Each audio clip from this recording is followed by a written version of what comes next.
Presiden Prabowo Subianto berjanji akan mengatasi tantangan di Indonesia terkait korupsi, penipuan, hingga keserakahan.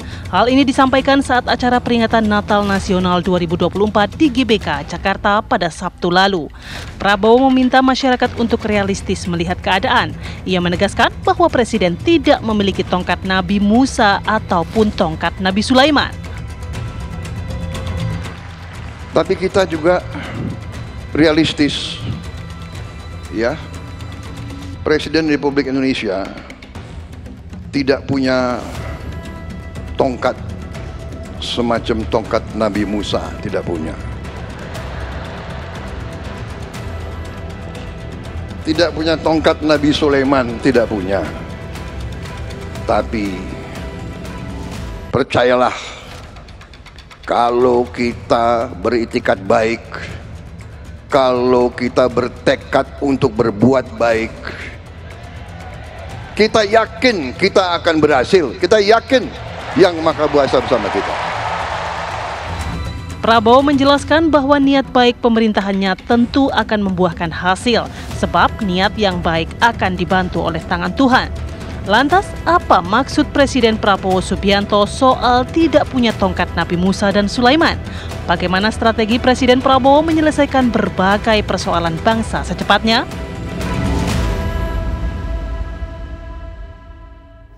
Ya, begitulah seorang Presiden Prabowo jika berpidato ya. Kita ingat betul bahwa pidato perdana seorang Presiden Prabowo pada saat usai dilantik gitu ya, dengan membarangnya mengungkapkan siap memimpin Indonesia dengan semangat utama adalah fokusnya kesejahteraan masyarakat.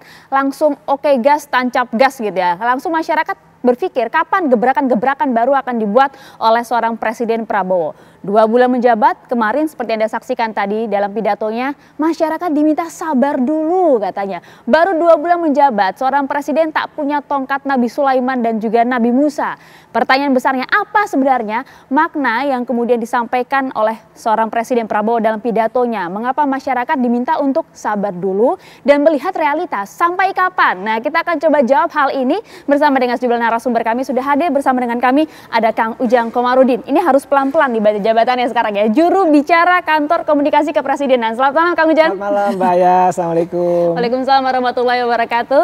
Hadir pula bersama kami ada Pak Arya Nugroho. Ini pakar kebijakan publik Universitas Indonesia sekaligus juga Ketua MAKPI, Masyarakat Kebijakan Publik Indonesia. Selamat malam Pak Rian. Malam Mbak Aya.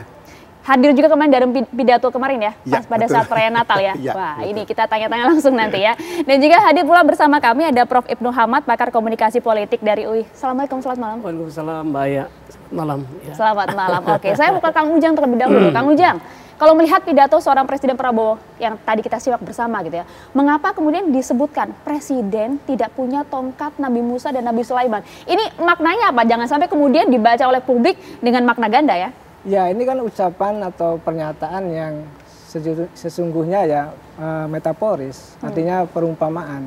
Bahwa sesungguhnya dalam konteks membuat kebijakan yang strategis, melaksanakan secara komprehensif, lalu juga butuh waktu. Artinya tidak bisa dilakukan secara instan. Beda dengan katakanlah nabi-nabi yang punya mujizat, Nabi Musa punya tongkat, Nabi Sulaiman itu bisa berdialog dengan tumbuhan dan dengan binatang. Oleh karena itu saya melihat dan memahami apa yang disampaikan oleh Pak Presiden adalah bagian upaya bahwa sesungguhnya Pak Presiden manusia biasa yang ketika misalkan didorong-dorong gitu oleh rakyat untuk bekerja cepat dan lain sebagainya, ya tunggu waktu, ada kesempatan, ada waktunya yang memang sudah didesain secara baik ya, bahwa tahun pertama Pak Presiden sudah akan melakukan strategi-strategi yang sudah disampaikan juga oleh beliau, lalu tahun kedua sini sudah jalan gitu loh, tinggal bagaimana dalam kesempatan Pak Presiden beliau mengatakan kasih waktu 6 bulan gitu. Jadi 6 bulan cukup untuk melakukan konsolidasi dulu, bagaimana menata hubungan misalkan dengan luar negeri dulu, menata di Indonesia, sehingga apa yang disampaikan oleh beliau betul-betul nanti terlihat capaian program-program yang kita lihat 8-17-8. 8 itu ada Astacita, 17 itu ada program prioritas, ada 8 lagi ada PHTC. Oleh karena itu ini yang sedang kami dorong ya, memastikan bahwa ke depan program-program Prabowo itu bisa dirasakan oleh masyarakat Indonesia. Dan Pak Prabowo mengatakan juga bahwa tidak berniat untuk mempersulit masyarakat. Artinya ada kesungguhan, komitmen, keikhlasan Pak Presiden untuk bisa merealisasikan janji-janji kampanye begitu, dan butuh waktu itu, tidak instan begitu. Nah tidak itu dia, seperti kita nabi-nabi. tahu betul kan komitmen seorang Presiden Prabowo kan betul-betul nasionalismenya tinggi untuk rakyat gitu ya. Tapi mengapa kini masyarakat harus bersabar terlebih dahulu melihat berbagai mimpi masyarakat, berbagai gebrakan-gebrakan yang akan dihadirkan oleh seorang Presiden Prabowo dengan kabinetnya yang begitu besar, banyak membantu Presiden di sana? Ya, banyak yang sudah diperbuat. Bagaimana upah minimum provinsi naik 6,5%, ya tunjangan profesi guru juga naik. Ya, lalu juga bagaimana saat ini sedang dirancang skema, sudah diuji coba dan akan direalisasikan 6 Januari makan bergizi gratis. Lalu juga bagaimana anggaran desa 71 triliun juga akan dieksekusi di 2025. Banyak program misalkan soal irigasi, soal bendungan, soal juga memperbaiki, merenovasi sekolah. Lalu juga bagaimana akan membiasiswakan mahasiswa-mahasiswa Indonesia. Banyak nih program-program yang sudah dirancang dalam program prioritas Pak Presiden, yang memang ini butuh waktu gitu loh. Butuh waktu yang tidak instan, ada saatnya, ada waktunya. Karena bagaimanapun ketika program itu ada perencanaannya gitu, ada prosesnya dan ada evaluasinya, dan ini kita bisa nilai bersama-sama ketika Pak Presiden mengatakan ya tunggu 6 bulan begitu, sehingga semua yang dinilai oleh publik betul-betul objektif. Dan Pak Presiden betul-betul memberikan yang terbaik untuk masyarakat Indonesia. Begitu Mbak Aya. Ya, kalau kita ingat ya slogan kampanye Prabowo Gibran pada saat itu kan oke gas gitu ya Prof Ibnu ya. Waktu 6 bulan ideal tidak untuk melihat kinerja Presiden baru? Yang menarik bukan soal waktunya, ini pernyataan beliau nggak punya tongkat. Menurut saya sih punya. Mbak Aya perhatikan, apa rata-rata tongkat? Lurus. Nggak ada tongkat yang bengkok. Lurus. Kelurusan. Jadi Pak Prabowo udah punya tongkat sebetulnya, tapi tidak dalam bentuk fisik seperti yang digambarkan dalam cerita Nabi Musa punya tongkat dari sesuatu benda. Tapi Pak Prabowo tongkatnya apa? Undang-undang. Di pasal 4 ayat 1 disebut Presiden bekerja dengan Undang-Undang Dasar 45, itu tongkat itu.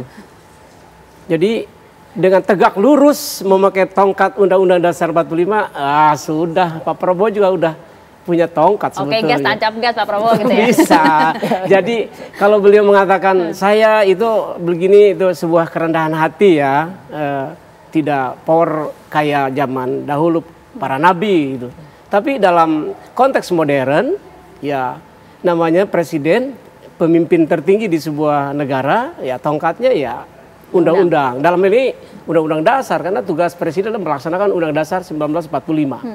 Wah, ini banget gitu loh, powerful lah. Powerful harusnya ya, tapi kalau dilihat dari segi komunikasi politik seorang Prabowo Subianto dalam pidatonya tersebut, apa yang bisa dimaknai? Apakah kemudian itu bentuk pesimistis terhadap kabinetnya? Ini atau kan seperti apa? Dalam konteks Natal ya, kan itu ada aura spiritualitas gitu.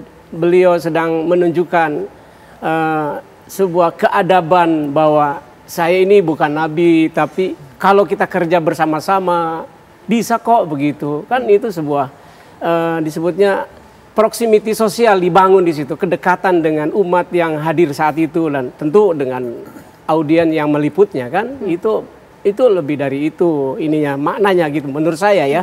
Dari komunikasi politiknya menunjukkan bahwa beliau itu dekatlah dengan masyarakat, paham dengan apa tuh namanya psikologi ada di masyarakat, keinginan besar. Tapi tunggu ya, saya ini kan bukan seperti Nabi Musa atau Nabi Sulaiman punya tongkat, tapi bagi saya sih udah punya tongkat sekali lagi. Sudah punya tongkat, dan itu sudah tepat kalau dilihat dari kacamata komunikasi politik. Pernyataan itu ya tepat, saya kira iya. Ya itu sudah menunjukkan bahwa beliau komit. Dari segi komunikasi politik ya, komit untuk bekerja untuk rakyat ya, tapi tidak seperti nabi-nabi ya yang dengan mukjizat, tapi dengan sebuah sistem ya. Dalam hal ini sekali lagi basisnya Undang-Undang Dasar 45 begitu. Ya, Presiden juga manusia biasa seperti itu tadi ya. Pak Riyad, kalau Anda melihat sebenarnya seperti apa catatan dalam pidato Presiden kemarin? Ya. Ada hal yang berbeda? Saya hadir di situ.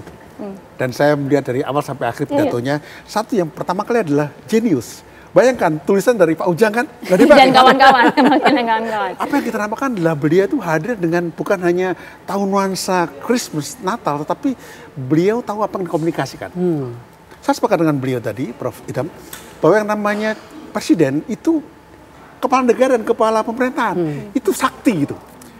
Dia bisa berbuat apa saja. Kecuali nggak mati, nggak bisa dia. Tetapi yang ketiga adalah kerendahan hatian. Ingat loh, beliau mengatakan ini bahwa saya nggak punya magical touch gitu ya. Tapi yang keempat, yang paling penting adalah sebenarnya pidato itu diarahkan kepada siapa? Menteri-menterinya. Itu dia. Menteri-menteri dikatakan, kita nggak punya keajaiban loh ya. Untuk itu kita mesti kerja keras. Kerja keras dan kerja benar ya. Pada waktu itu, yang saya tangkap adalah Pak Prabowo ini sebenarnya memberikan arahan kepada menterinya di depan publik. Itu kerja keras loh.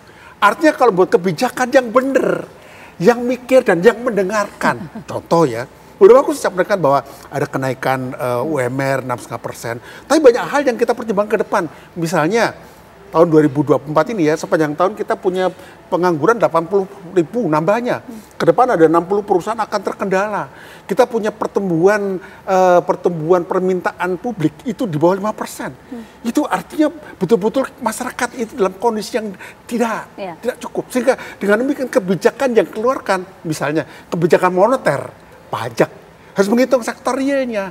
Pak Prabowo mau bilang itu, there is no miracle among us. Jadi kerja keras gitu. Menarik Pak Rian, artinya apakah kemudian Anda ingin menyampaikan Pak Prabowo meyakini bahwa banyak juga nih kinerja dari para menterinya yang gak pakai mikir nih kayaknya nih ya gitu.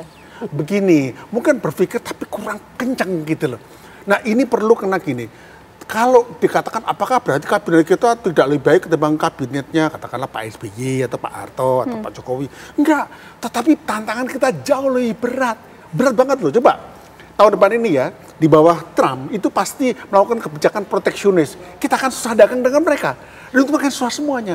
Dan dengan demikian, kalau dulu kita boleh berpikir levelnya 80 gitu, sekarang nggak bisa lagi, naik lagi. Dan yang penting adalah bagaimana setiap kebijakan, setiap lini itu get connected. Ingat loh, kebijakan sekarang itu masih sektoral. Kenapa? Setiap menteri masih, gue punya sektor gitu. Harus get connected.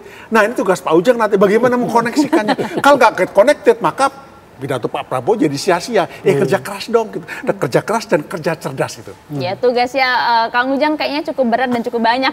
Nanti kita tanya bagaimana kemudian strategi yang dibentuk agar para menteri di kabinet Merah Putri Prabowo Subianto ini juga bisa saling connected itu tadi ya, dan juga bisa menyeimbangkan stamina kinerja dari seorang Prabowo Subianto. Sesaat lagi tetap bersama kami di Apa Kabar Indonesia Malam.